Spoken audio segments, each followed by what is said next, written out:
We have shown how you can cook a mushroom soup using the HETCH Multipurpose blender, and this time we are going to cook something even more simple, and I believe all of you guys can also do it at home.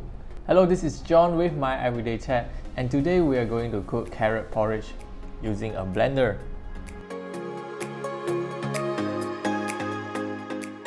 The ingredients are very simple. We just need carrot and rice. We can soak the rice first to make it softer.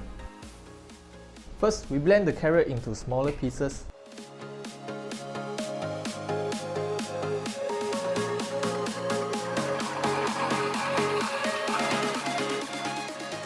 Then add in water and set it to boil.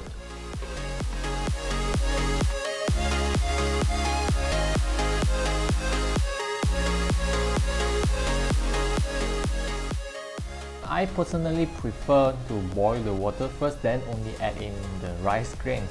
For one reason is that the carrot will be much more softer and the rice will not tend to stick to the bottom. Select congee from the menu and let the blender handle the rest.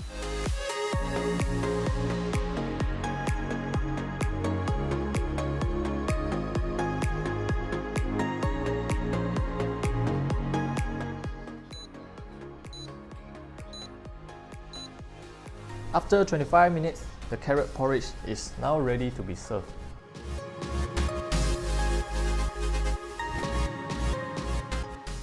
And that is how easy you can cook the carrot porridge by using the HETCH Multipurpose blender and soup maker. Like this video if you like it, subscribe for more videos like this. I'm John with my Everyday Tech. I'll see you in the next one.